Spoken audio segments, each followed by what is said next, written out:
I Wish I Win.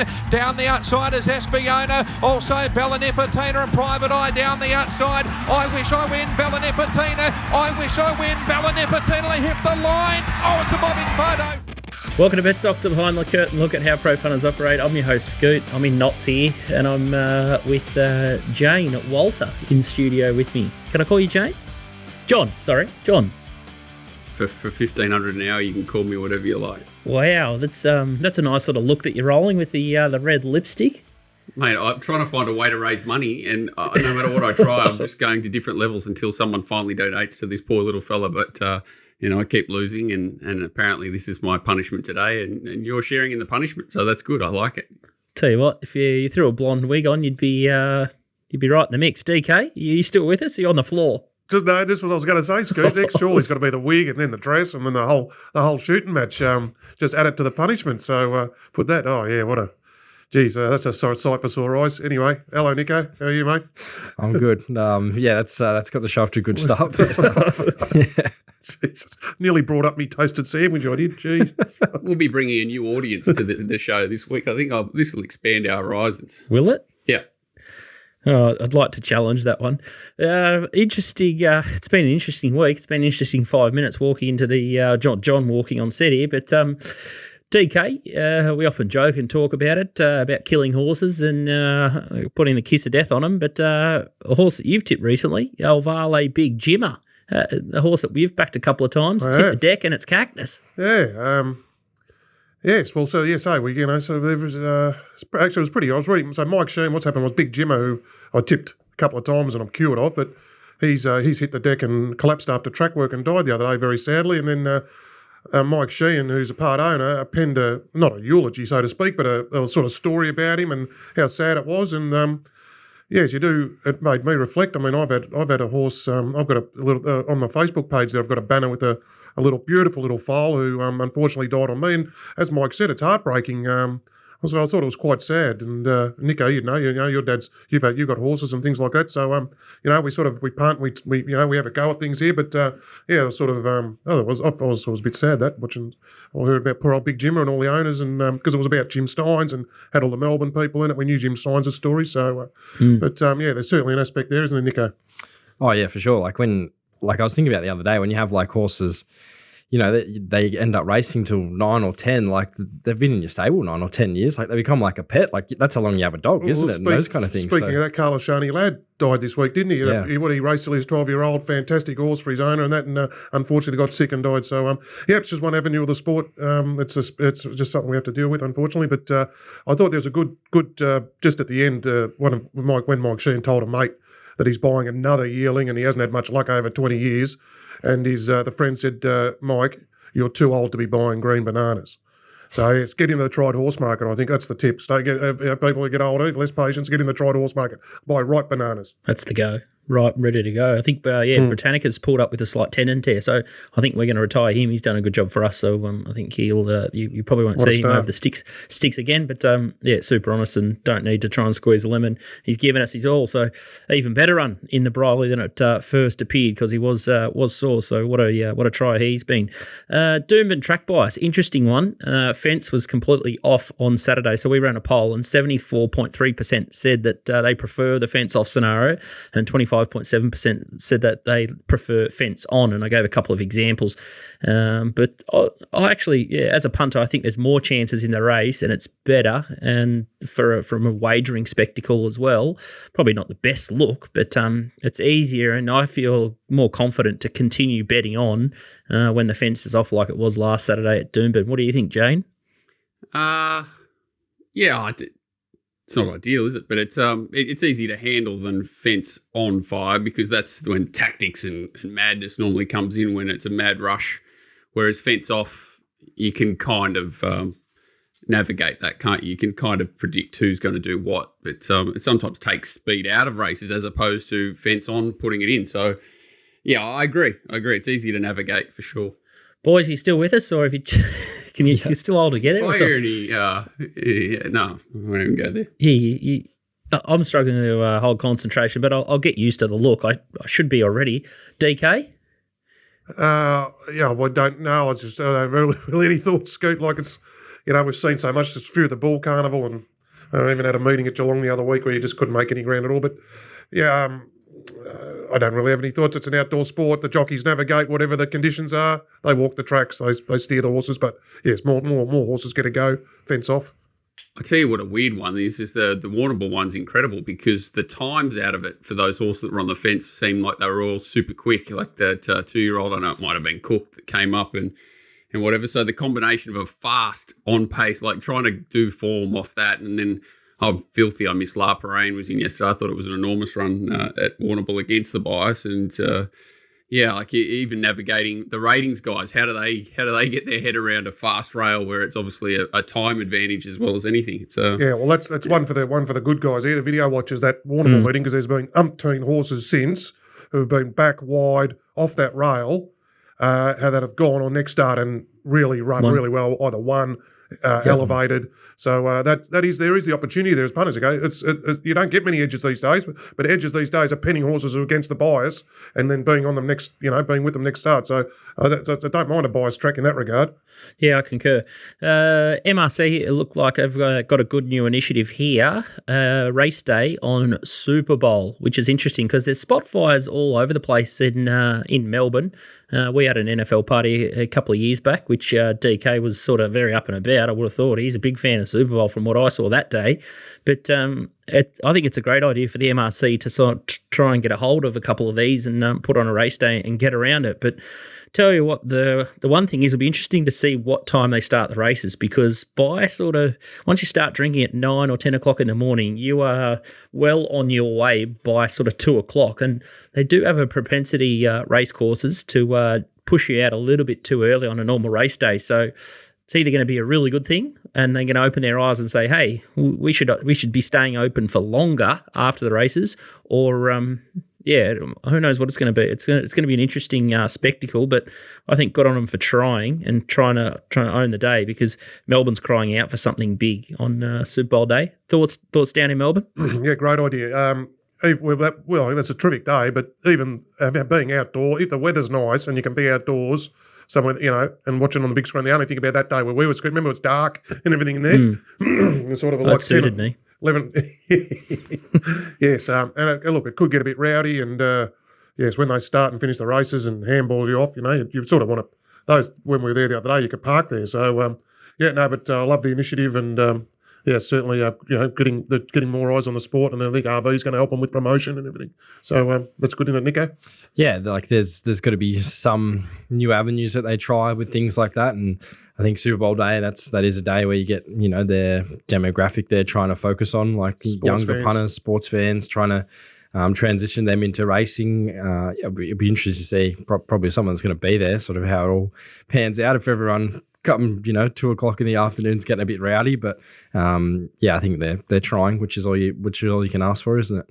We might try and get a little birdie party down there. So we're happy to do it off course, but if it's on course, might try and get a space and have a Super Bowl party at the races. I'm sure you boys would be starters, and I'd be more than happy to fly down for it. Jane might be keen to be a bit of the entertainment for us. We'll dress her up, and you might come down as well, mate. Mate, for the right price, I'm happy to do anything for charity. It looks like it. Yeah, I just get. It annoys me, and I'll be the poo-poo man. But I've got nothing wrong with the day, like good. But when old mates, the whatever he is, and comes on and we're excited 9 months out for a Super Bowl thing, when you're like, well, okay, you want to engage people. You just want one announcement. Oh, we're going to spend $5 million on putting together a punting form-esque situation and give it away to everyone to teach them all how to do something. I just want something that's not a gimmicky sort of piggybacking situation. Like, come 9 months out and you're excited about a Super Bowl race day is a bit flat for me. But anyway, good luck to him. No, I'm happy. I'm up and about. And we'll get John to jump out of a cake, and that'll change his tune. We'll throw in some money for charity if he comes good with that one. So if you want to see Jane at Super Bowl day, drop us a DM and we'll make it happen. Quarterback. Was that what was that show? Jane with Jim Mahomes. Carrey? What? Jim Carrey? Which one? Finkel's Einhorn? Oh, yeah. What was it called? Yeah, Ace Ventura? That's Ace Ventura, yeah. Yeah. You could be the Dan best Finkel. one's the fun with Dick and Jane or whatever he changes. That's the best one. I didn't know you had this. I've seen you cross-dress a couple of times, so it's right on brand for you. Steer the ship slightly into safer waters. You might have seen on the Twitter sphere that we've soft launched the Winter King tournament with thanks to Racing Queensland, TopSport and Punting Form. There's a graphic on screen now, but we've got a 2-week tournament similar to the one that we did a couple of years back. So you've got John McLeod, you've got Anthony Don, you've got Gordo and Mark from the Racing Rant, and then you've got Jane, John, Walter from Racing Watch. The boys are going to start with 5K each, so you can buy in. I assume they're going to go pretty quick there because I think they're a quarter of what the banks were last time. So we've put some caps on there, and then the top 2 highest banks will progress to the final. So a little bit different. So we'll just reward the 2 best punters on the day rather than have A versus B, and then C versus D. I think it's a bit fair if whoever bets best, the 2 highest banks progress, learning from maybe a mistake that we made last time, but it was still pretty entertaining last time. And then there'll be a grand final. We'll fly all the winners down, and we'll be in the Melbourne office to record the Stradbroke stream there. So it'll be off 10K banks. Might be able to squeeze Tristan for 20K banks if everyone's inclined and keen on the concept. But it was a cracker last time that we did it. But first prize for the boys, they're fighting off for a trip to Hong Kong for Hong Kong International Race Day. So that's with Hutchie's Honkers. I think Hutchie, Richo, Shane Dye, and I read that they've got about 20 starters in the touring pack at the moment. So they've got more availability there. So have a look at Hutchie's Honkers if you're keen to get away from the missus and go on a bit of a lads trip later in the year in December. I'm trying to get DK along with that one, but whether he makes it home in one piece would be another story. But if you're with the Hutch Buster, it's a great time to do Hong Kong. He's they call him, what do they call him? The Prince of Point Cook on Get On. Tell you what, he's the king of Wan Chai as well, so he knows Hong Kong back to front, and it'd be the best time to go see it because you get some really cool behind the curtains look at Hong Kong, and all the big stars will be all around that tour with Hutchie leaning on all his contacts, so that's a good one to do. Recap, what happened last time? A little trumpet for Jane over here. Racing Watch defeated Macbet. I think Private Eye was the big horse here, but you turned 20,000 into 51,000, which was huge in the grand final. And Johnny McLeod sort of swung, but he couldn't quite hit the scorer. But he was pretty mindful not to torch everyone's cash, which we obviously promote heavily. That we're trying to do it in a semi-responsible way rather than just blasting off cash. Did Donny even have a bet? No, he just sat on 20. Yeah, no, I think he bet back down. He bet back down to 20 and sort of got tangled up. So he was in a great position to get through, but I can't really remember the circumstance. Something but weird happened at the Gold Coast. I think they were pretty close all day. Yeah, he come down to pretty much the last race. And then I think Gordo was a little bit. There was some bit of infighting with the Racing Rant last time, and they were worried about betting before and after, or there was some sort of miscommunication somewhere along the line. But Racing went pretty gallant when they went down with you. But it was again 51,000 and 21K was pretty emphatic as anyway in the semi-final. So no doubt your bank will be popular, but make sure you get around all the boys and. We'll put on a pretty good show there, I think, for the next couple of weeks. So it'll be Queensland Derby Saturday week, and then it'll be Stradbroke. So a couple of big weekends coming up for us. And betting on Queensland racing, right? Bit of a handicap for you this time, but all the good horses are there. So, it should be interesting to see how it plays out. But if the fields are anything to go by from this week, the next couple of weeks are just going to be action-packed. There's so many form lines colliding and so many good horses. So it should be great betting.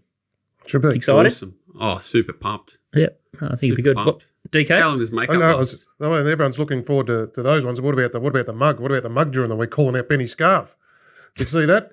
Mug, come and take me on beer. That'd be fun for the punters to watch. Let's tune them in next time. Back them on the third wheel scoop. If they want to, we can turn the Little Birdie studio into a boxing ring, and they can have a main bout in between just before the. They've got to eat Mug's dinner first, and then fight. Yeah. We could just put him in sumo suits out the front on in South. He doesn't look real big, old Benny. I think Mug might have a reach on him. He might have. Hard to predict. I've never seen any in the flesh, but I'm tipping they both battle. But, he's got a pretty big target, Benny Scarf. He's schnoz there. It could be hard to miss that one.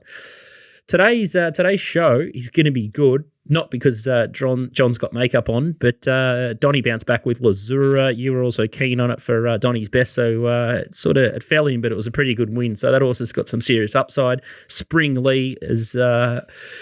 Well, yeah, you and Rachel King just continue your love affair, which is good news. And you got Randwick this week. Nico, you might have run over a Chinaman or seen some black cats lately, but Hype Man was a beauty, and then you had Acceleration, and now you've got Sandown this week, so that'll be spot on. I wish I win. You could add him in as well. It was a good day. Far out. Yeah. You can just go in those runs. Weigel Tiger into the bin for me. CJ can jump into the bin as well. I wish I win is a bit of a forgive, as you sort of said, and I thought Angel Capital was a bit of a forgive. I was surprised at how far back they dragged that horse. It just didn't really compete there. It's a camel. Yeah. Camel. I wouldn't be riding it off just yet. If any of the horses it beat at Cranbourne or wherever it is ever win a race, too good. Where's Broadsiding? I see it's the favourite for the JJ Atkins. Which one's Broadsiding? The thing that won that's the Godolphin thing that you backed. There's no way in the world it would need to be paddock, spelling, surely. wouldn't it? Yeah. Although I tell you what, the rate there's not much in the race. It had like 6, 7. Oh no, it can't be running. I'll be amazed. TopSport Steam went zip for 3, but mostly cloudy was probably the other unlucky one, Acceleration, and mostly cloudy, a touch unlucky in the Rams. And look, the winner with 100 to go. Mostly cloudy. Oh. Acceleration come up through from last. It was just going to win, and then what was that? There was a horse you tipped once and it got beat in Adelaide, and I think it's won everything since. It's now in the Melbourne Cup. Did you win the race? Good eye for early talent, bit like DK, the map. I'm tipping when you found it in that race in Adelaide, you didn't see it being an automatic qualifier for the Melbourne Cup in the near future. No, I probably wouldn't have forecasted that for sure, but stay on the rise. You throw a lot of shade on the Adelaide horses, and I like to sort of stick up for them a bit, but it's good to see the bookies got their foot on it, $10 into $15 for the Melbourne Cup. Hundreds into $15, which is... Mate, if it starts $15 in the Melbourne Cup, I'll dress like this bloke over here. Mate, it might win the Cox Plate on the way through, the way I wait for age horses to go. Jesus Christ. Oh, so anyway, futures betting, just to go, isn't it? Best of the best on all group races. This is a better way to play. Bob on all group races up in Queensland for the whole carnival. So TopSport have got Protest Payout, they've got Top Fluck, and the Australian owned and operated, so all the cash stays here onshore, which is good. Support the Australian local guys, and they're a big supporter of our tournament betting as well. So good on them for having the kahunas to take the boys on. And as you saw, for the last time they had the Master Punter competition, they got their ass kicked, TopSport, and then they threw up a massive prize, and Walt went off to the Masters. So now they're in conjunction with RQ, they're putting on a good prize. So good prize to go over to Hong Kong. Time to look at Sandown previews with Nico, and we're looking at the back end of the card, a couple of quaddie legs here. The first one we're going to sink your teeth into is race 8 at Sandown, the Tylan Porter benchmark 84 handicap over 1,600 metres, hard to cross come up favourite at TopSport, $5, Zamborghini $5.50, Jabberwockies $6, Hennessy Lad $8, Georgie Get Mad $8.50, Trosty $9, I'm a Shelby $12, Matron Bullwinkle $12, Chief Altony $17, Touristic $18, Tawana $21, and much better the rest. A few horses here with some convictions, and a couple here looking to win second up, but the replay we're going to have a look at here is hard to cross. Nico Noonan's half married to Paddy Payne, and JLR Kennedy is riding super at the moment. Tell us why you like it. Yeah, this is Track and Trip. This was at the Wednesday program, but Matriarch Rose is back to the inside. She runs on this Saturday card. JKM was making some ground down the middle, so I think it was actually quite a strong race, although relative not to the Saturday. And this was a good win by him. He just came away from there. I saw him first up at Flemington in the yard and thought he paraded really well that day. I think he just might have come back a little bit better this campaign. He loves this course and distance. He's a really good horse on the hillside track, and he gets in very well at the weights for after Jayla Kennedy's claim. He's only going to carry 52.5 kilos, so carried 57 there and sprinted up really well. The slight worry here is probably the map. I think he's going to have to go back from barrier number 11 in a race that on paper potentially doesn't have a whole lot of speed, but hoping that she can probably use him up at some stage in the run, maybe 6 to the 200 metres. She's quite a proactive rider, Jayla. She's a bit of the it girl at the moment down here in Melbourne in terms of the apprentices. She's the one that's getting a lot of good opportunities. She's riding with a lot of confidence, which I think is a big positive on a horse like this, and Patrick Payne Stable's flying as well. So Like I said, I think he may have come back just a bit more seasoned this campaign. He's always been a very consistent horse. He crossed the line with Zambigini first up when they met at Flemington, and he probably just blew out a little bit late there, that last 200 metres, and he's had that run since, whereas Zambigini hasn't started since Flemington. So he's got the residual fitness, and he meets him very well at the weights. It's only 52.5 kilos. So in a race, you're right, Sagut, where there is a few with plenty of convictions, I thought. They went up a little bit longer, but around $5. I thought he probably should be favourite, which he's into now. And just off the strength of his recent form, he looks ready to win again, I thouut. Go before DK jumps in. Couple of horses that I don't mind. I'm a Shelby and Matron Bullwinkle. Thoughts about those horses outside the market? Yeah, he's a bit hit and miss. I'm a Shelby. I think his best would be good enough. He might be the map horse here, sort of sit on top of the speed, but his recent form, I think he needs to lift. And Matron Bullwinkle, she's a bit the same. You look through her form, there's a win and then a duck egg and then a good run, then a 7th or 8th. She's just one of those mares that can mix her form a bit. Best is definitely good enough. So went with one of the horses here that I think, runs pretty consistently. And even a horse like Jabberwock Keys, he won at the Bull, but he's a pretty good wet tracker, that horse. A lot of his form on dry ground and his figures don't sort of rate back up to where he did on the wet. So I was happy to take him on $6. And then, as I said, Zambigini hasn't had the run and we've had that fitness advantage. So I think there's a lot of ticks for hard to cross when you do the form, which probably the only question mark is the map. But you are getting $5 or $6 to find out. Don't mind it, we say about the map then, but it's had a terrific record at the Sandown Mile, 4 starts for 3 wins. And the only time it got beat, Billy got strung up on it in between them, couldn't build momentum. And as then, it's sort of best horse building momentum. So at the 3, I think that's why the 3 kilo claim drawn out, you can build momentum on it. I was not looking at the sort of here. There's these things in very well at the weights, like for and it's got 52.5%. Lamborghini's got 54, isn't it? Yeah. They both dropped 7 kilos off or 8 kilos off when they last met. But I think that was the edge I was looking for. There's not much between them off the Flemington thing, but you're right. I'm sort of leaning to the one who's had the run and off 8 days, 9 days, bit of hard fitness. Sam McGeeney's off 28 days. Like I said, Jabberwock is a wet tracker. We're coming into this period now where the wet trackers are in. Okay, so you've got horses like Trotsy's here, great wet tracker. Having said that, hard to cross is quite adept on the wet, as most paddy pony horses are. Jabberwock is a wet tracker. So there's this crossover period now where the wet trackers are in, and it's going to be probably a good soft 5 now, but probably there's no rain forecast, is there? So it's probably a good 4. So, but yeah, down in the weights, certainly appealing for these. I thought, the ones that sort of Zambigini and hard to cross sort of appealed to me, and I'm sort of with Nico there, Paddy Payne. Yeah, outstanding stuff. All right, short little quaddie of their leg there. 9 and 13 in race 8. Race 9's the next one I'm going to have a look at. It's the Thoroughbred Club of Australia, benchmark 84, handicap over 1,400 metres. Cardor is the favourite, $6. Rheinberg, $7. Bigolino, $7. Belle Riche, $7.50. Starlight Scope, $8.50. Talbragar, $11. La Ferrari or Le Ferrari, $13. Fancify, $13. End Assembly, $16. And then Lounge Bar Ruby, $17. Anilla, the same quote there. And the replay we're going to have a look at here is Bigolino. Nico, last time at Caulfield. Tell us why you like it. Yeah, I'm a fan of this horse. We backed him, probably about this time last year when he won on a wet track one day. And this was a strong first up run, fast run race. And he's the horse that's led up the field first up of 290 days, and he was still there at the finish, chipping away. He runs second. Cholton Lane, probably one of the informed horses of the off season. He looks like he's really gone to a new level this campaign. Talbragar, Rheinberg, he's out Bonneval. Seems like quite strong form. A few of those horses are in the race after as well. So I thought he gets in really well here. Ryan Houston goes aboard. We saw what he did on Hard to Cross in that replay before, so he can get the job done on these Patrick Payne horses. And this is a pretty easy ride from barrier number 1. I've got this race as quite a fast tempo, potentially to the 8 or the 600. And from barrier 1, this horse doesn't necessarily have to lead. A lot of his better runs have been when leading, but I thought with Starlight Scope and a few others here that are really going to push the agenda, I think Houston can probably just slot in maybe in the box seat or 2 pairs back on the fence and give him a real economical run. He had a bit of a tough run there first up, but he's going to be around, 21 days between runs, and he should get just the nice card into the race here. So drops in the weight, and I think that easily is the best form into this, the benchmark 84.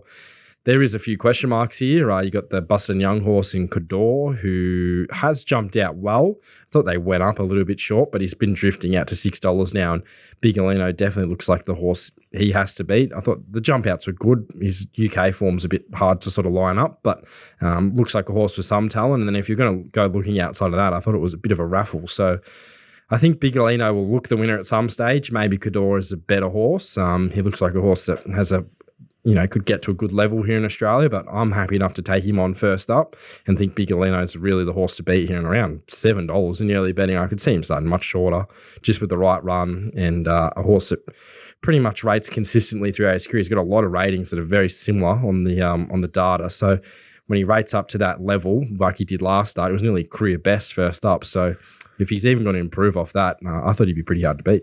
That was off a very good trial, wasn't it? I mean, trialled hit in Trotsy, or whatever it's called, Trotsy, and it returned in terrific order as well, Trotsy, didn't it? So they both trialled up terrific alongside each other, Terang. Hard to cross. He ran really well first up. Like the stable's just fine. The JKN, I saw it steaming home somewhere behind something the other day. And I tell you what about this? When you're doing the form for these things and looking at the little jump outs they've had in between runs at Burrum Beat recently, and they've got the riders. They've got the riders for the jump outs. How good's that? And guess who's steering these things around? P. Payne. So then he's doing the last bit of work on it, jumping them out. He's sending them forward, stuff like that. Just gives you extra confidence. I forgot about the jump out. It was good work, wasn't it? It was, but he pinged it out. Like he's riding it. He knows how the horse feels. I love that, So that's a big tick. Well done, Ballarat, whoever's getting these jockeys on in the jump outs. And to see the trainer, when such a good trainer, having the last feel of him before they go to the races, I reckon it's terrific. So that gives you a bit of extra confidence. But again, this bloke's a star wet tracker, isn't he? He's 4 from 4 on the heavy, but he's hardly started on the dry, and that was I think it was his first dry track run the other day. So and he's run really well. So there's no knock on him on the dry, and maps for the right run. And when you're picking races, Nico, you love a punish here. $6 the field benchmark 84 both races, but no, I like they're good. This one actually maps well, and it looks. When I saw that trial, I said, "Well, this could be back in good order." This prep, and it ran up to that first up. So no, I love Paddy Payne, back in Paddy Payne also. So can't disagree with you there. Just looking through the runners he's got over the next few days, like I would assume, looking through his runners at Pakenham and Cream, there's going to be a winner or two in there. Like the stable's just flying, and it's always been a stable that hit their straps in the winter, isn't it? It's an off-season stable, and he just sets his horses for that. Because he only buys. He doesn't spend up at the yearling sales, does he? He deals with $20,000 to $50,000 horses, and I think the David Price one, that's all sort of finished. That he's sort of concentrating his own now. He doesn't have. They've gone, spending all his time on them and then getting sold to Hong Kong and stuff. So, but there's nothing like a thing called Another Nephew. I think it's in a Tatura today. Like it's an 11-star mate. Had plenty of goes, but he jumped it out. It looked to jump out well. I think, geez, it'll be hard to buy. It's odds on or something. But just another one, that Paddy rode it in the jump out. Probably win. Paddy Payne Pearls. Paddy on. And Paddy on, Nico on. Nico's buddy half married to the camp, I reckon. It's a good camp. Good camp to be married to. Yeah, they've got a lot of winners. It's in the DK out wide today. Don't worry about that. I found him. Outstanding. So that's race number 9, horse number 12, Bigolino. So $7 at TopSport. Good shopping and good find there, Nico. Nico's a big puntingform.com.au disciple, and it makes it easy just to click through the different form lines. So as we'll see later on in the Brisbane preview, it's awfully hard up there this weekend to cross-check all the form, but someone like Punting Form or using puntingform.com.au makes it very, very simple and cuts down a lot of time. So make sure you check them out as well. Time to look at Randwick this weekend, and Jane's going to do the preview for us. Race 2 was the first race. He loves a midway, or she loves a midway. Jane Walter, Navy Blood's a favourite, $2.30. Sumo Star $5.50. Resistible $8. Putt for Doe $9.50. Always Sure $12. Bakerloo $12. Big Boy George $13. DiMaggio $15. And horses like Zuccarino Stray November Falls are well out the gate there. The horse that you just like to punish yourself here, I think. The horse that you like here is Resistible, Chad Schofield. So you must be horned up deluxe. Here it is in the light blue sleeves in behind them in the trial. To be honest, the meeting's looking worse than me, but we tried to find the best worst option. And this guy got barbecued on that heavy track last up. Second up, they went 100 mile an hour, set outside the lead. He's gone on the bend there. So this is the freshen up trial in between. I think it's 5 weeks, 35 days between runs. So I just want to see it's alive. And I think it is. Avery goes up to Sydney, and he was under a lot more pressure there, or he or she, I think it's a she actually, with the blinkers on. So it was given a test, and I just liked sort of through the line, Resistible showed enough there. This is the 4 pillars run where he's sort of out in front. I was trying to look for a strong form reference. Winning you back to you, aren't you? Sweet Mercy carving up the rail at 25-1. You just want to relive that. Yeah, that's good. So this is obviously midway grade. This is probably like the elite race for midways for the year, and led and got some pressure and stuck on, and I think run 5th, beaten very, very little. So that's what we're sort of hoping he bounces back towards. I see they've already sort of knocked off. It was $12 this morning, so it's already firmed up a bit. The favourite was really good, but on that soup track at Newcastle last start and was a decisive winner, but was quite well set up there. And this 8 metre rail is probably the interesting part of it. I think Resistible should go straight to the front. I don't think Chad can mess that up. I think Sumo Star's probably the only other horse that may press, but I doubt it. I think it'll get control, and if it does, it can certainly give plenty of cheek at odds. So, I just thought on a bad day, this was the sort of field that I could work out the easiest, and it looked to map the best on the 8 metre rail. So hoping that's a real positive for on paces and he controls and just looks a really solid each way go. What about Always Sure for Josh?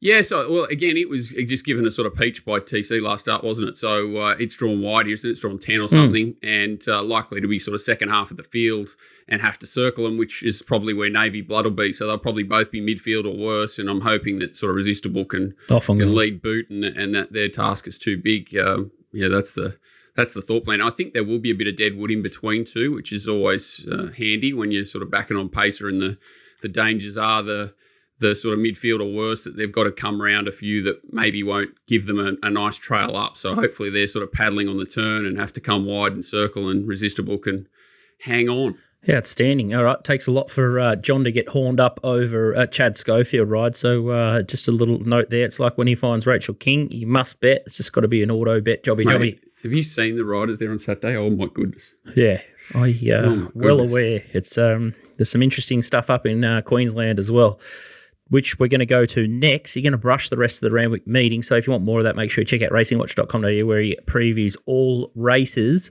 But can't wait to write those up. Doomben race 1's the next one at 11:08. So set your clock for that one. It's the Stradbroke Calcutta, 13th of June, benchmark 85. Tom Henjack will be there, so he'll buy you a drink if you're there, and it's a 1350 metre event. Avebury is the horse he previously just mentioned. He's $4 favourite here. Midnight in Tokyo, $4.60. Pacific Ruby, $4.60. Wadigo, $7. Standing Order, $9. Party for One, $15. Powerful Peg, $17. And Stuttering, $21. Replay we're going to have a look at here is Wadigo's, and this is a Ben Lucas special. Yeah, so the first half was probably where you learnt the most here. They were desperate to sort of ride it more forward, which was fine, but he sort of half missed it, then he jams it, then he drags it, then he jams it, then he drags it, and then he was widest here. And I just wanted to see him stick on, to be honest, because he was second up 1,400 here. He was second up 1,200. So he went 12-12, now stretches to 1,350. And I thought he did enough. Like, all you wanted to see was him just not drop out and look like he was going to die, because he was given that bad a ride that he was entitled to pretty much have a lay down at the 400 metre mark there. So heading up here, I couldn't see too much depth in this. There's a few, like Midnight Tokyo Mad Wet Tracker that ran okay in that Priel race the other day. So hopefully a drier surface here, rail out a bit too. I could see it just going straight to the front. Jimmy Orman, I think it's got gate 4. If it doesn't lead, it'll be in the first 3 or 4 here. I'm fairly confident. Party for One's my old favourite. Mick Kenton, that haven't worked out that it's a 1,000-1,200 metre horse. I know Blake Shin gave it a few peaches down in Melbourne. It got home over extended distances, but I just can't understand why they can't work out this horse. Just is not a 1,400 metre horse. But so I'm not real worried about it. Midnight Tokyo, I'm happy to risk. Avery's got the blinkers. We just saw it trial in that Sydney preview. And I actually thought its trial was only fair. It's had a run. They've whacked the blinkers on, banged it out in a trial, just trying to hope for the best. It can run well, but I think it's drawn awkward. Is it 12 or something like that? So I've got no clue where it's going to end up in the run, where I'm pretty confident Watergoes is going to be up in the first 3 or 4 and run really well. Again, just a huge each-way price, I think, because I can't see it running poorly. It's just got like rider upgrade, 1350, perfect draw. Rail out, dry track at Doomben, everything should be right in its wheelhouse. The horse I thought could improve at 50s. His Secret Plan, very weird one, just sort of had a spin around at Wagga on the Mad Leader track and got stuck out the back there. It's just, it's a dead set shot in the dark, but if it beats you at 50s, I'm just going to have something very small on it, but Water goes each way all day. It's in Melbourne as well, Secret Plan. I think it's hundreds in Melbourne there. Jeez, if it's in Melbourne, like, you imagine it'll just win me 6 in Melbourne. Pacific Ruby's off the extended break. Yeah, it's the horse I've got. Sorry, as the only query horse. 280-day break, 1350 fresh. I kind of just had to take it on because I didn't see any jump outs or anything for it. But if they're there, that's certainly interesting. But I thought 1350 first up, it is the horse that's super dangerous. Scary. And Ma, I find the hardest stable to line them up, especially fresh. But it's sorry, I did miss talking about it. You found it. If the real Waddy goes turns up and is here, I think it's the horse to beat for sure. And if you just knew they were going to spear towards the front, you'd be. Well, I think it should be horny $4.50 or something. They're not and I think they bet better than $7-8 around now. I think they bet $12. So I think it's just a completely wrong price. I'd expect it to start closer to favourite. Just because it's just got too many ticks there. 61.5. I think it's a pretty big, strong horse, and he's a bit of a go through his gears horse too. So I don't really worry about big weights with that. And there's not much depth to the race. Like he's just a much better horse to me than Midnight in Tokyo, unless it's a heavy 10. Yeah, there's a lot of horses that you'd need to be pretty forgiving to bet against him. Any thoughts from you boys down in Melbourne, or not keen or not gone that far? Oh, Pacific Ruby's, she's quite good fresh. She's got a good fresh record. So, yeah, she might be one to do a bit more work on, sort of seeing if she's had any jump outs or anything like that, because she does tend to fire first up in the campaign. And last campaign, she dropped off quite fast. She was good fresh, and then they couldn't get her back. So maybe fresh only. Yeah, all right, so we're in agreement there. What it goes with potential saver on Pacific Ruby. Racingwatch.com.au, as I mentioned before, is where you get all Johnny's stuff, and you can either go Telegram or the Discord channel. And he also does the kick streams, which is pretty good stuff. And he's doing this charity thing, and that's why he's dressed up as a girl. And he's very entertaining. Really, so, I'm just you look embracing great. a feminine side. Yeah, I think it's a good look, and I'm happy to donate to charity if you turn up here every week. Doomben is plus rail 2, 4 mils on Saturday. So it's been drying all week, but it's just got that disturbing little bit of rain. So it should be just enough to top it off, or make sure it doesn't get into the good range. I would have thought. I went deep into these races and looked across the whole card. And the first half of the card is near on impossible, I thought. So I've regressed to the feature races. So the first one we're going to have a look at is race 7. It's the Drinkwise Mile Group 3. Thalassophile is the favourite, $4 in from $4.80. Zoe, Konasana and Tutor Levita are scratchings. And Zoe's Promises the second pick, $4.80. Foxy Free to 5. Osmos is $8.50. Princess Rani's $11. Firestorm $11. Deny Knowledge $12. Chickamojito $17, and then you got Tajaki $18. Macarena $26. A couple of replays that I'm going to have a look at here is Foxy Frida in the Bendigo run. I thought this form might be good enough to win here, and you can see her. She's in the white with the blue sort of bobbing up and down. You got DK's pin-up horse El Soliado there. I think it's what is it, Sabark, and is it Just Folk that have come through this race also. They've obviously been super competitive in the Hawkesbury Cup. Sabark was pretty good last start as well. And then Foxy Frida was sort of just held up for a little bit, and then she storms home quite nicely there. From there, they just absolutely crawled in this race, and she was sort of out in no man's land, and she just sort of just whacked away to the line here. But I think she just prefers a little bit stronger tempo, and I'm willing to forgive this run. I don't think she was in the right spot.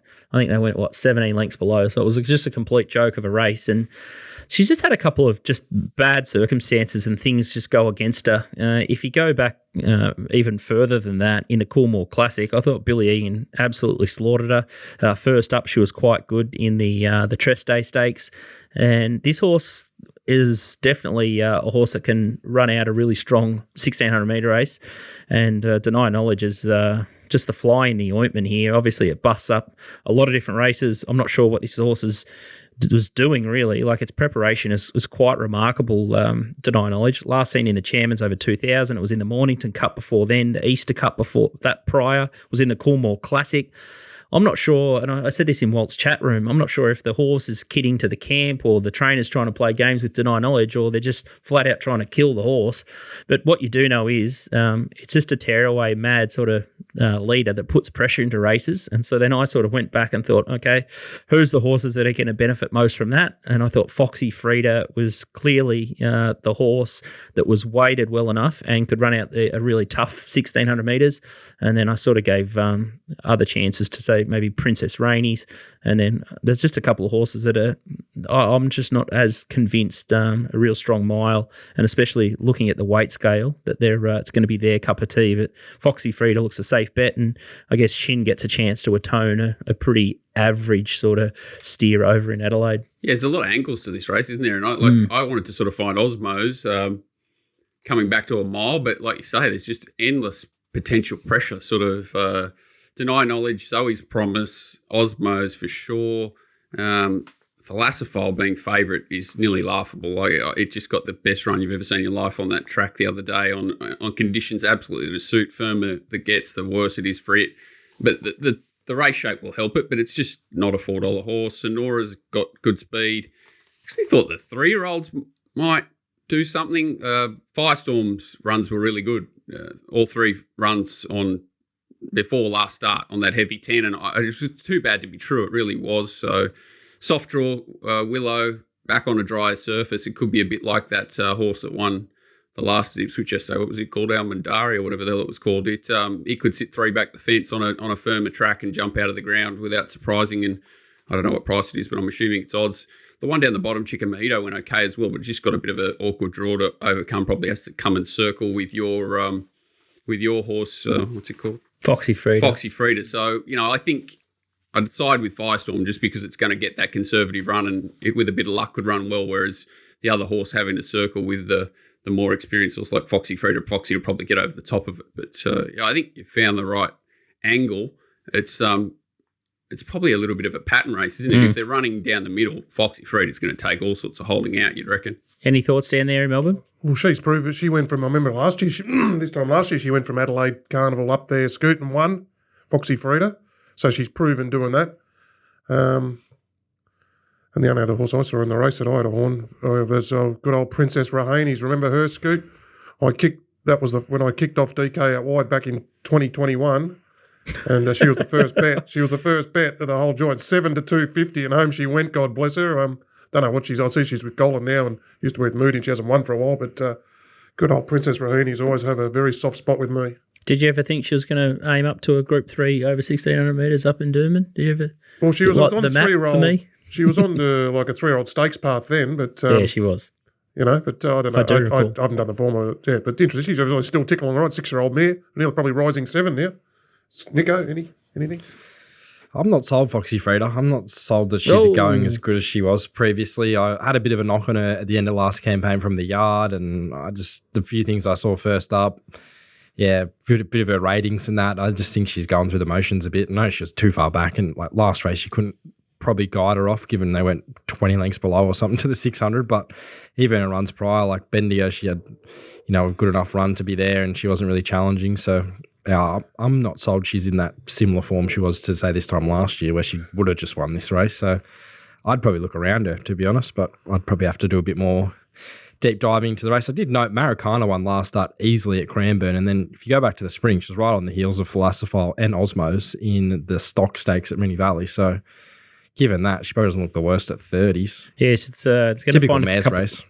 I think it's just going to stretch a couple that it's just deny knowledge is going to be the key to this. If she goes mad, which she usually does, a fair few of these are going to be out of their comfort zone. But I assume the fence is going to be off ski again, but probably not as severe as it was last time. You never know. Anyway, get the heavy rollers out. We'll get the final word from Tommy Turbo as well on that one. But Foxy Frida for me, and make sure, I think you need a run-on horse there. Race 8 is the next one. It's an absolute doozy as well. They're so deep, the Doomben field. Scarlet Oaks come up favourite in the Roses. It's at the ANZ Bloodstock. It's a lead up to the Oaks, and it's a 2,000 metre event, and Scarlet Oaks is $3.70, Molly Bloom $4, Toodle Avita $6, Amazonian Lass $9.50, Poifict is $10 $10. Good Banner, $11. Private Legacy, $15. Kind Words, $20. Our Gold Hope, $21. Marymount Buller, $21. And much, much better the rest. Couple replays here to look at.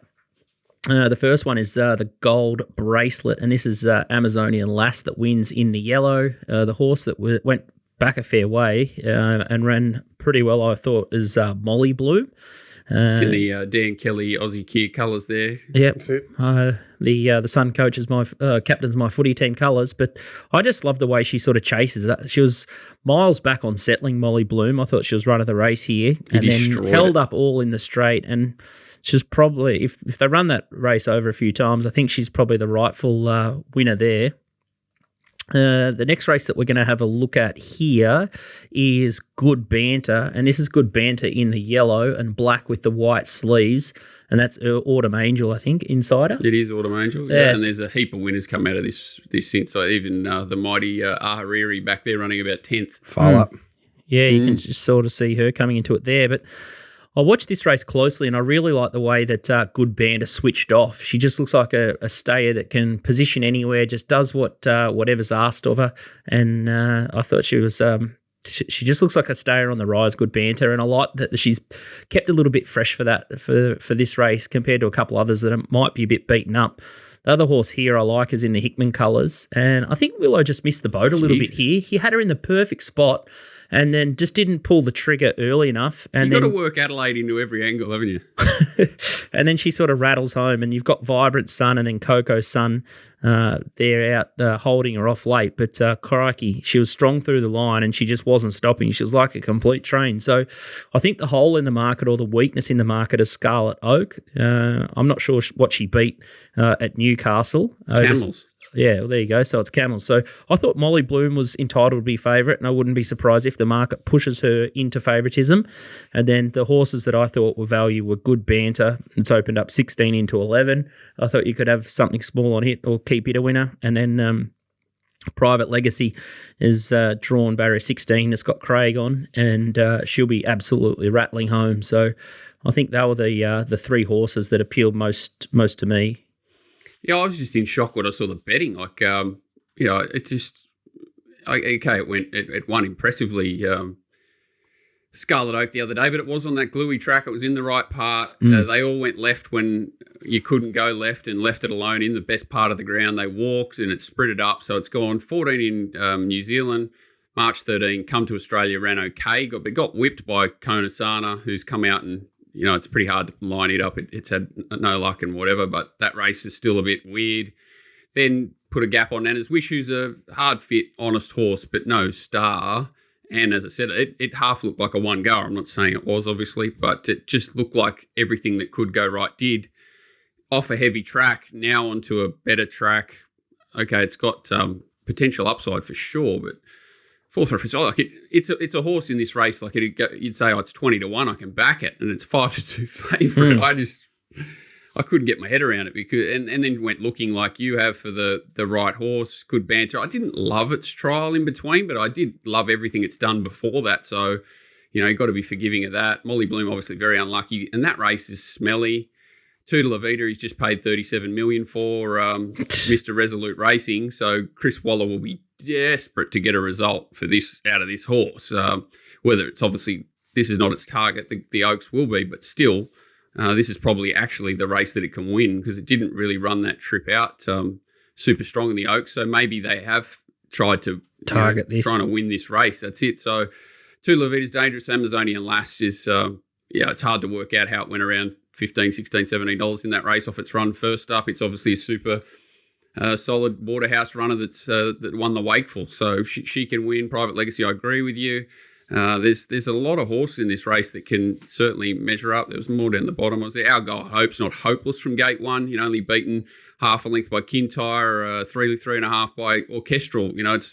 It's a deep race, and I agree. The same angle is I just can't have Scarlet Oak single figure. So if it wins, I'll be losing. And the only thing probably stopping me, a little bit of caveat around, I'm just a bit worried about some of that Sunshine Coast form off that absolute bottomless track.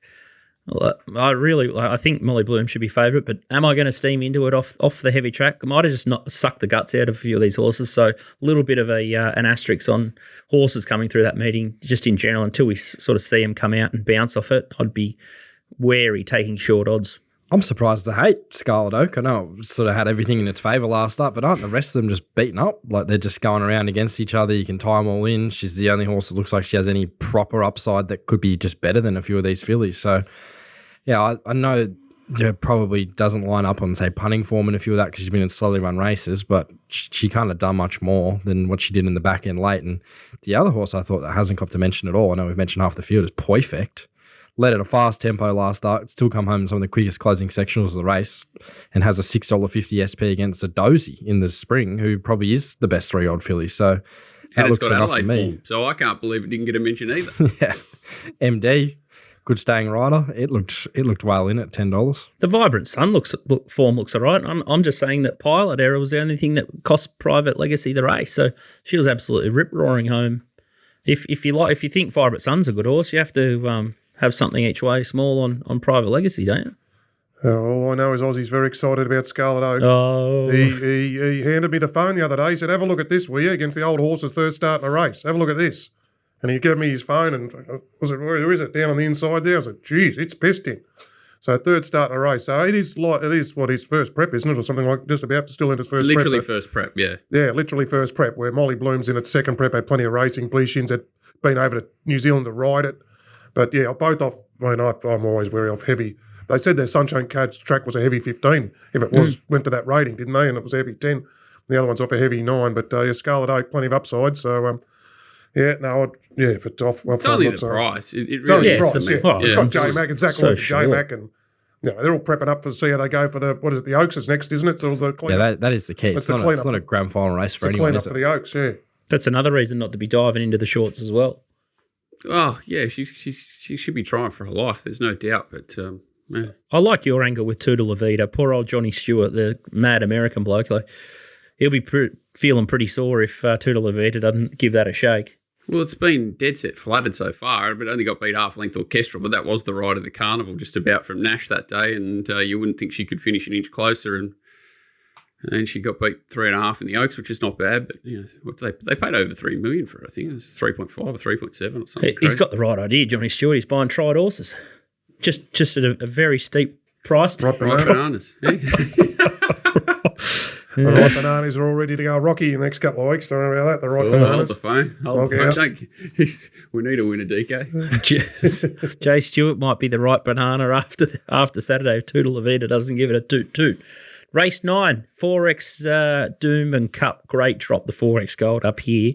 The Mangoes. 2,000 metre Group 1 here, and this is fraught with danger, this race as well. An absolute beauty. Kovalik is the favourite. 4 into 350. They're just fearless, the punters. Who Your Mail Scratch, 2 cent deduction only. Detonator Jack, $4.80. Huetar, $7. Numerian, $8.50. Vow and Declare, absolutely airborne, this horse. It's like Benjamin Button, just gets better the older it gets. 17 into $12. Faulkner Park, 12. Amakura, $13. Young Werther, 16. Serpentine, $21. Bois de Jean, $21. Here's a shocker, 31. Naval College and New Endeavour, El Bogadon, Kleinword. So a bit of a tail to this race.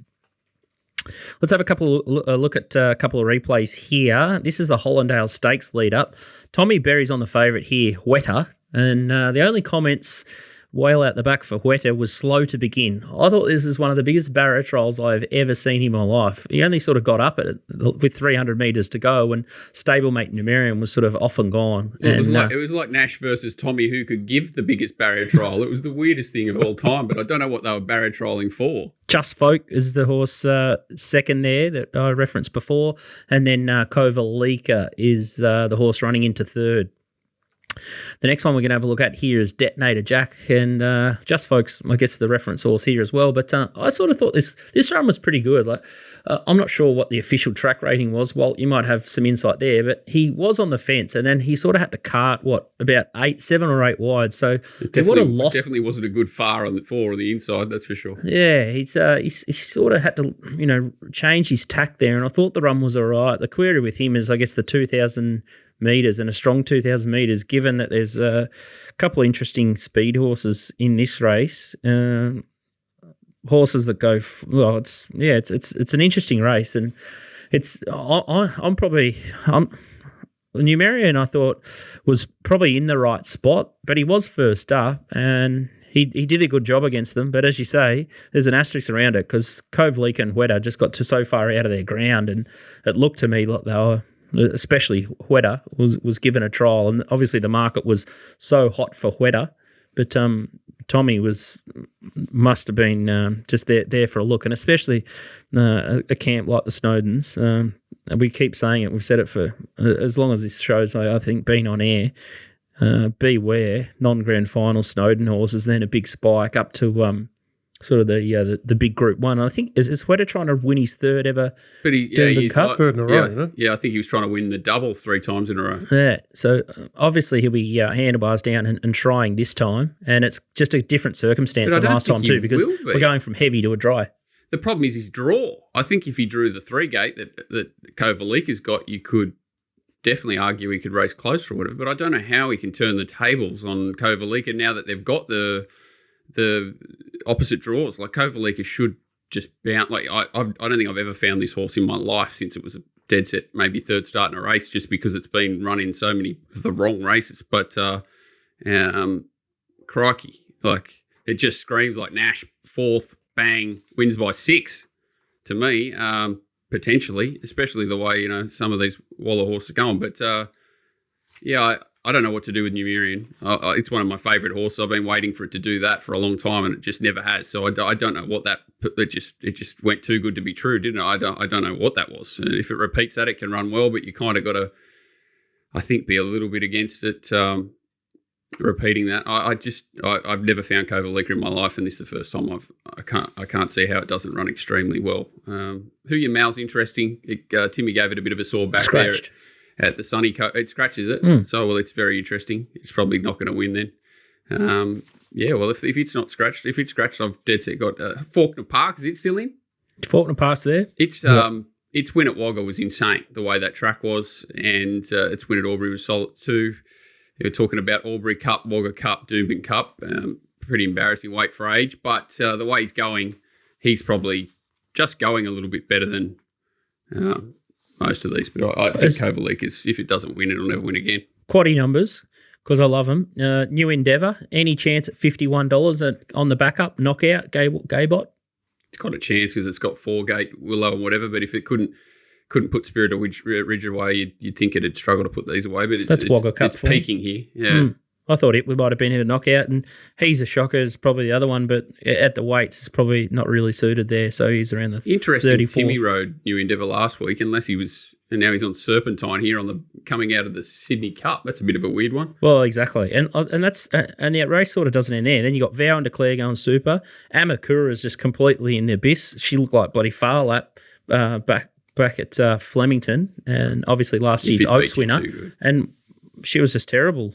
First up behind Waterford, no Star. Like, you couldn't back her off that. No. I just think keeping it simple. Nashy gave it a trial the other day. Now he knows what's under the hood. Kovalika day. It sounds like we're awfully grey. We don't know whether we're Arthur, Martha, Jane or John or... I like that these are the 3 races you picked out, though, to cover for some mighty Carnival. Well, I don't reckon the rest of them are any easier. Get out, mate. 10 past 11, we'll either be broke or rich. What it goes. I just don't know that anything could happen and nothing would surprise me in this race. Nico, can you shine any sort of light on this one? I'm with Numerian. I thought the last start win was good. I know the race shape might have suited him, but it wasn't like he was 5 lengths in front of the others. They followed him into the race, Kovalika and Weta. I thought Weta could have been a little bit better the last probably 100 metres, but they were the trifecta for this race last year, and Detonator Jack getting back to 2,000 metres is interesting because as a 3-year-old, he looked like a Caulfield Cup horse, didn't he, after that South Australian Derby run? So maybe back to that distance range, and J-Mac, he's going to show something. He doesn't give me the feel of a weight for age horse. Kovalika definitely is at his best. Numerian and Weta are probably that B-grade level of weight for age stayers at least. So, Yeah, I'm probably with Walt. It's proper D-Day Kovalica, but it does look a good race for him. And I think getting back onto even a dry surface would be a positive for him as well. He seems to really race well on tracks that, he's not a wet tracker, but I think his best is on those tracks like we saw last year in the Queensland Derby and those kind of races where he's on top of the ground. This could be, I could knock any horse probably in the top dozen of the market. If you like a horse or got a hunch or can see a good angle here, I'll be scouting real wide. It's nearly an F job for the quaddie for me. You're off your head. Hey? Kovalica. Bang, 3. All right, skinny quaddie, Kovalica for Walt. Fat quaddie for me. Cascadian, it's retired. Look at these camels. Timmy will probably bang Serpentine to the straight to the front, Wimby 5, and we'll all be screwed. I think Serpentine's a little bit deadly. He'll run well. It's a scary horse, but I agree with Nico. Like, it's hard to talk someone out of Numerian, especially if they're back at last start. It's going to improve a lot. Was it flattered on the heavy? Not sure, but fitness-wise, you'd have to think it's found a couple of legs. And it was interesting. Can we not go back over this race? God, Jesus. Is there anything Adelaide form? Let's just go through. Annabelle did say it grows an extra leg up in Brizzy as well. Annabelle. Just leave it. You just worry about Annabelle when she takes one to Ballina to a benchmark 50. That's where she's deadly. All right, that's the end of the Queensland preview. Make sure you get your teeth stuck into the Queensland Racing Carnival. Best of the best at TopSport, which is good. And then check out the Racing Queensland website. So they've got great race replays. They got Stewards Vision. They got sectional data. They got the stride length as well. So make sure you tune into racingqueensland.com.au and make it your home for watching replays for the next 9 or so weeks. It's going to be a great carnival, and it's going to be a great race, the Doomben Cup. 9 weeks. Kovalica chips in for Walty boy. Someone that's keen on something early in the card is Donny. Last week was good. Scone race 3, number 3, Lazura, and this time he's hunting at Doomben. G'day, lads. One early bet for me at Doomben this weekend. Race 4, number 4, New Energy. It sat outside a hot temper at Warwick Farm in its maiden, was dominant late. There's not much opposition here, so I think it'll take the lead and be very hard to catch. So that's the best bet is race 4, number 4, New Energy. Good luck. Race 4, number 4, Clean Energy is the horse. New Energy, Clean Energy, definitely Clean Energy. So this is up against Lady Shenandoah, which it beat last start. Lincolnshire, which was in that $1 million race behind Stanley Express. I thought went pretty good. It just raced a bit fresh.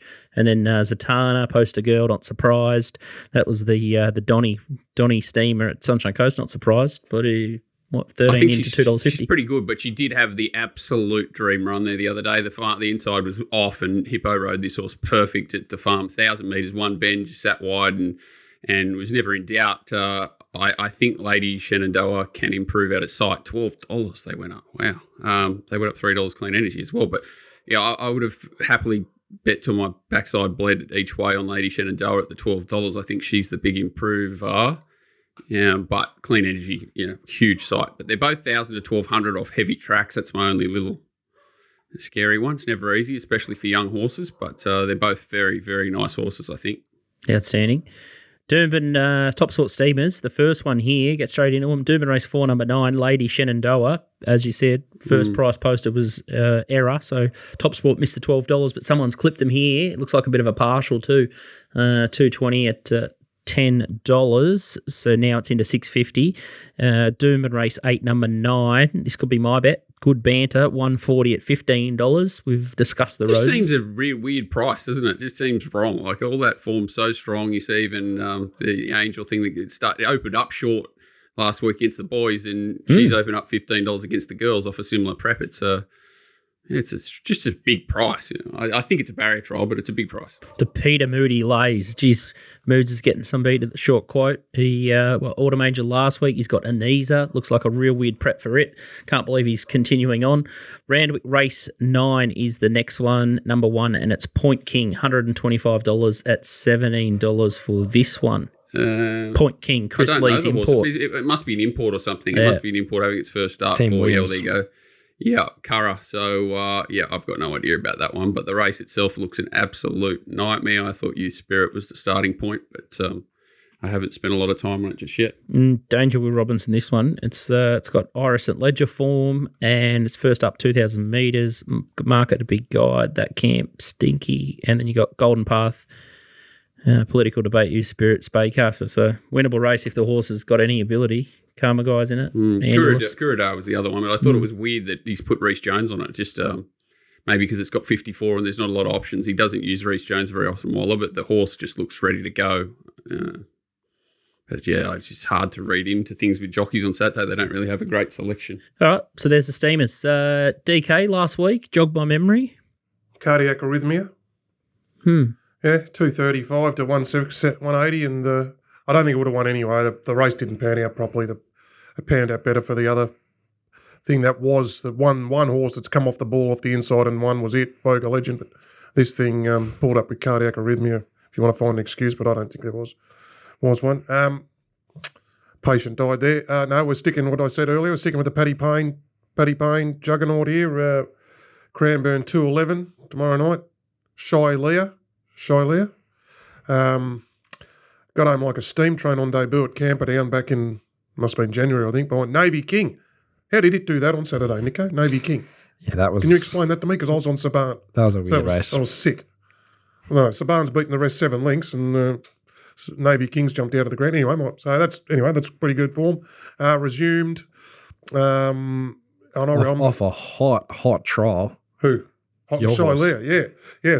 But just was Matt vulnerable first up behind Superior Zara and a heavily backed first starter of Mars, which they both hugged the rail up the front, and this was sort of back and a bit wide and had to give him too big a start. Got to the line really good. It's a line finder, this horse. So it goes, gets a low draw, gets Billy. He can just suck up behind him, accelerate against a field of 1 paces.